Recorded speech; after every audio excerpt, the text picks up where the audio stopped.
दोस्तों जय माता दी। आज हम बात करेंगे मार्च 2026 के लिए मिथुन राशि की। और जिन 3 नक्षत्रों में मिथुन राशि होती है उन तीनों नक्षत्रों की बात करेंगे। यह मृगशिरा अकेला लिखा है, इससे कंफ्यूज मत होना। मृगशिरा, आद्रा और पुनर्वसु तीनों नक्षत्र की बात की जाएगी। सबसे पहले ग्रह गोचरी व्यवस्था देख लें, फिर नक्षत्र के आधार पर हमारे माह को सुधारने के उपाय भी हम करने वाले हैं। तो मिथुन, आपके केंद्र में गुरु महाराज बैठे हैं। ज्ञान की एक प्रवृत्ति, कई बार आपको लगेगा कि मुझे और नॉलेज लेनी चाहिए, परंतु अपनी राशि को 7वें घर को देख के बहुत अच्छा ये काम कर रहे हैं। पार्टनर में पारिवारिक जीवन बहुत अच्छा आपका रहने वाला है जब तक गुरु यहाँ पे हैं, और अभी बहुत दिन है। फिर गुरु की जो 5वीं दृष्टि होती है, 2, 3, 4, 5, ये आपके बुद्धि के भाव पे पड़ रही है, ज्ञान के भाव पे पड़ रही है, शिक्षा के भाव पे पड़ रही है। तो कुछ अच्छा ज्ञान ले लीजिए, शिक्षा ले लीजिए और ज्ञान से आनंद प्राप्त कीजिए। चलिए ठीक है, अब हमने बात कर ली केतु महाराज यहाँ तीसरे घर में बैठे हैं। पराक्रम और साहस का घर है, यहाँ कुछ कंफ्यूजन क्रिएट करते हैं। कई बार ऐसा लगता है कि हम ये नहीं कर सकते, जबकि आप उससे ज़्यादा अच्छा कर सकते हो, फिर भी आपको लगता है। तो गणेश जी की आराधना करके केतु महाराज को ठीक कर लो। बाकी अपन नक्षत्रगत उपाय जरूर पढ़ेंगे तीनों नक्षत्रों के।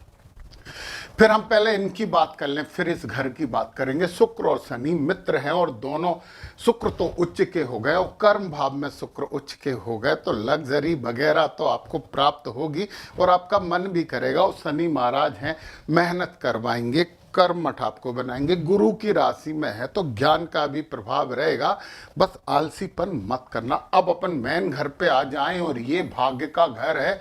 और एक बात बताएं, इसे भाग्य का घर भी कहते हैं, पिता का घर भी कहते हैं। बोले पिता का घर इसे कहते हैं, परंतु इसे भी पिता का घर कहते हैं। और एक बात, जब इसमें इतने सारे ग्रह एकत्रित हो रहे हैं तो ग्रह गोचरी व्यवस्था आपसे कह रही है कि अपने पितरों के लिए कुछ ना कुछ इस स्थिति में कर लेना चाहिए। भाग्य प्रबल होगा, ज्यादा नहीं कर सकते तो दक्षिण दिशा में तांबे के लोटे में काले तिल डालकर आप जल तो जमीन पे गिराएं। ओम पितृभ्यो नमः के फायदा होगा। अब हम बात कर लें कि राहु हैं, सूर्य हैं, मंगल है, बुध है। मंगल और बुध अस्त हो गए, भाग्य में मंगल और बुध अस्त हो गए। एक बार बताएं, अस्त होने का मतलब है सूर्य के पास है। सूर्य के पास है तो इनकी जो किरणें हमारे पास तक आ रही हैं वो सूर्य की महान किरणों में विलीन हो गई हैं। परंतु ऐसा नहीं है कि ये गायब हो गए हैं, खत्म हो गए, ऐसा नहीं होता। बस ये है कि मंगल और बुध का जो भी कारकत्व है उसमें सूर्य का कारकत्व थोड़ा सा बड़ा रहेगा। सूर्य भगवान को जल चढ़ाइए, लाल फूल डाल के जल चढ़ाइए, हनुमान जी की आराधना कीजिए, गणपति जी की आराधना कीजिए, बहुत अच्छा ये भाग्य आपका होगा। अब प्रॉब्लम क्या हो गई कि यहाँ पे राहु और सूर्य हो गए, तो उन्होंने कहा सूर्य ग्रहण हो गया। देखिए, सूर्य की डिग्री ज्यादा है, राहु की डिग्री सूर्य से थोड़ी कम है। मतलब राहु सूर्य को फॉलो करेंगे, मतलब आपको वो काम करवाने के लिए प्रेरित करेंगे जिसमें आपको नेम और फेम हो। परंतु राहु महाराज एक्सटेंशन तो करते हैं, परंतु गलत फहमियां भी उत्पन्न करते हैं। उन गलत फहमियों से बचने के लिए सरस्वती माता की आराधना करिए और उन गलत फहमियों से बच जाइए। फिर जब सूर्य आ जाएंगे, शुक्र शनि और सूर्य यहाँ हो जाएंगे। यहाँ पे सूर्य की डिग्री इस महीने कम रहने वाली है शुक्र और शनि से। मतलब सूर्य फॉलो करेंगे शनि को, सूर्य फॉलो करेंगे शुक्र को। मतलब सूर्य आपको लग्जरी के लिए प्रेरित करेंगे, कर्म के लिए प्रेरित करेंगे। अच्छा है, इस युति से डरने की जरूरत नहीं है। तो ये तो बेसिक बातें हमारी हो गई। हाँ, शनि की दृष्टियां हैं, अलर्ट कराती हैं। शनि की तीसरी दृष्टि यहाँ आ गई, खर्च पे नियंत्रण करना। 7वीं दृष्टि यहाँ पे आ गई, घर परिवार में अच्छे संबंध रखना, बिला वजह की गलत फहमी मत होने देना। और फिर 8, 9, 10वीं दृष्टि 7वें भाव में आ गई। यहाँ गुरु पहले से ही दिख रहे हैं और शनि भी गुरु की राशि में, इसलिए इस दृष्टि से आपको कोई टेंशन करने की जरूरत नहीं है। मैं गुरु की और बात बता दूं, गुरु की 9वीं दृष्टि भी 7, 8, 9 भाग्य पे पड़ रही है।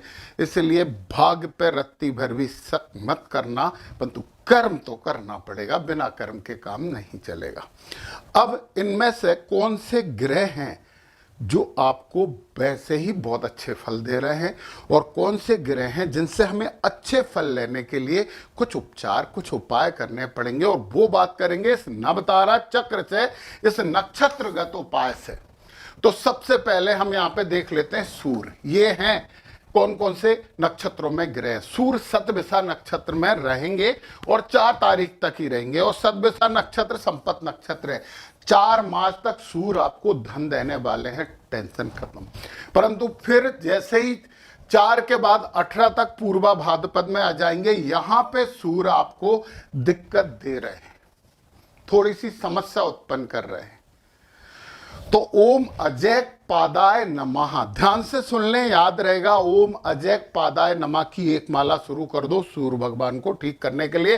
परंतु फिर 18 तारीख से ये आ जाएंगे उत्तरा भाद्रपद में, और उत्तरा भाद्रपद में आ जाएंगे तो सूर्य आपके लिए क्षेम और अच्छे नक्षत्र में आ जाएंगे, आपके लिए बहुत शुभ हो जाएंगे। 4 मार्च तक धन देंगे, 4 से 18 तक समस्या देंगे, परंतु 18 के बाद सूर्य आपके पक्ष में हो जाएंगे। सूर्य है प्रशासन, सूर्य है जिनके पास क्षमता और शक्ति होती है, उनका प्रतीक। तो वो लोग आपके लिए फायदेमंद हो जाएंगे। 18 के बाद 4 तक वो लोग धनदायक भी हैं। सूर्य के बाद मंगल पे आ जाए। मंगल सतभिषा में है 20 तारीख तक। मंगल सतभिषा में धन दे रहा है, 20 तारीख तक मंगल धन दे रहे हैं। मंगल आपके लिए अच्छे हैं, अष्ट हो तो होने दो, परंतु आपको धन दे रहे हैं। आपकी ऊर्जा आपको धन कमाने के अवसर देगी। और फिर इसके बाद मंगल आ जाएंगे पूर्वा भाद्रपद में, तो फिर समस्या है 20 तारीख के बाद। 20 तारीख के बाद आपको ओम अजय पादाय नमः का जब मंगल के लिए भी करना चाहिए। तो आप एक माला कर रहे हैं, करते रहिए। चलिए, मंगल के बाद फिर हम आ गए बुध। बुध है पूर्वा भाद्रपद में। पूर्वा भाद्रपद देखिए जरा, पूर्वा भाद्रपद यही है, विपत नक्षत्र में है, और सतभिषा में जाएंगे 10 तारीख से। 10 मार्च के बाद आपकी बुद्धि आपको धन देना शुरू करेगी, क्योंकि ये आ गए अब संपत नक्षत्र में, धन देंगे। बुध आपके साथ है। गणपति जी की आराधना करके और फायदा ले लीजिए। 10 तारीख के बाद बकरी रहेंगे। और एक और अच्छी बात बताना भूल गया था मैं, गुरु मार्गी हो जाएंगे 11 तारीख तक, तो और फायदेमंद हो जाएंगे। चलिए, फिर गुरु की बात करें, पुनर्वसु नक्षत्र में है। पुनर्वसु नक्षत्र में तो गुरु थोड़े से समस्या दे रहे हैं, क्योंकि विपत नक्षत्र में है। तो गुरु को अपने पक्ष में करने के लिए आप पुनर्वसु नक्षत्र ओम आदित्य नमः का जप करिए। आदित्य ही नहीं है, आदित्य ही है, अदिति माता का मंत्र है। गुरु आपके पक्ष में हो जाएंगे। शुक्र उत्तरा पद में है, क्षेम नक्षत्र में है, फायदा देंगे। फिर रेवती में आ जाएंगे 15 तारीख से, तो फिर यहाँ थोड़ी सी समस्या दे देंगे। ओम पूखणे नमः का जप करिए, एक माला। कब तक? 25 तारीख तक। फिर अश्विनी में आके आपके लिए बहुत फायदेमंद शुक्र भी होने वाले हैं। उतार चढ़ाव चलते रहते हैं, जब उतार आ रहा है तो ईश्वर का सहारा लेके हम शांति प्राप्त कर सकते हैं। चढ़ाव आ रहा है तो फायदा लेना ही लेना है हमें। फिर हम शनि उत्तरा भाद्रपद में है। शनि आपके लिए क्षेम नक्षत्र में है, शनि आपके पक्ष में है, बहुत फायदेमंद। कर्म भाव में बैठे शनि आपके पक्ष में है। राहु सतभिषा नक्षत्र में, राहु आपको धन दे रहा है। AI, internet marketing, share market से धन प्राप्त आपको करवा रहे हैं ये राहु महाराज। केतु आ गए पूर्वा फाल्गुनी में। पूर्वा फाल्गुनी में केतु बद नक्षत्र है, इनका उपाय करना बहुत जरूरी है। और पूर्वा फाल्गुनी में ओम भगाय नमः का जप करिए। मृगशिरा नक्षत्र वालों के लिए ये पूरी बात हुई है। अब दूसरे नक्षत्र के लिए बात करें हम। आद्रा नक्षत्र बहुत ऊर्जावान नक्षत्र, दमदारी वाला नक्षत्र है।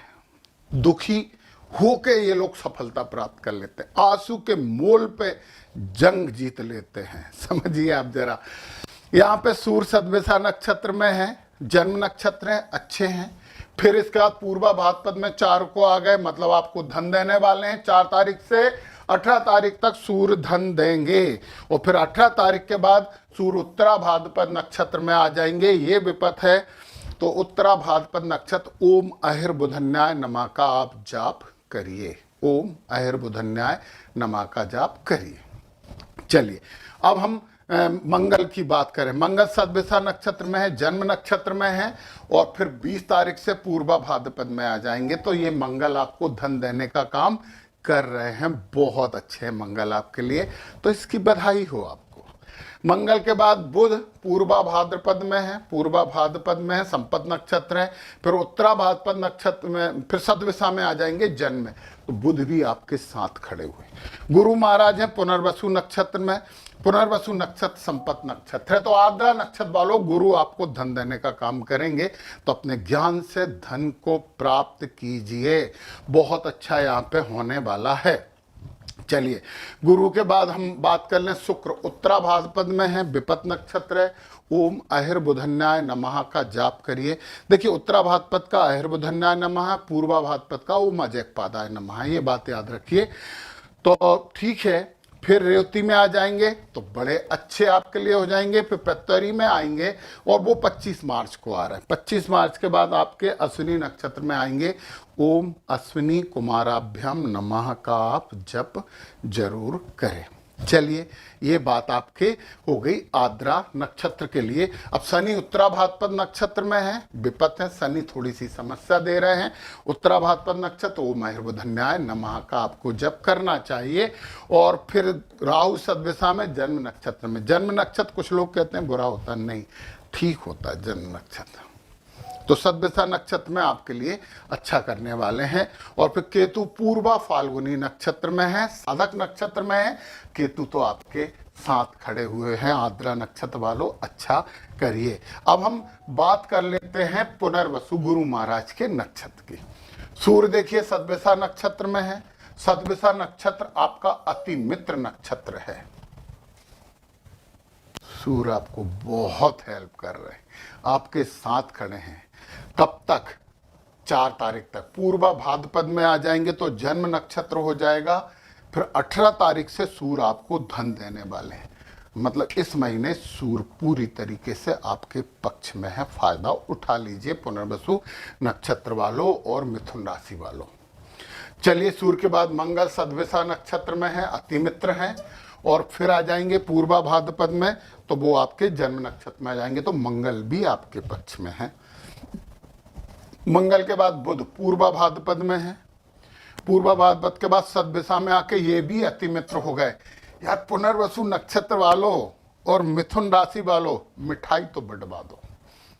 ये जो ग्रह जिन नक्षत्रों में है वो बड़े आपके लिए हेल्पफुल हो रहे हैं। फिर शुक्र देखें उत्तरा भाद्रपद में है, संपत नक्षत्र है, बहुत अच्छी बात है। फिर रेवती में आ जाएंगे तो विपत हो जाएंगे। कब से कब तक?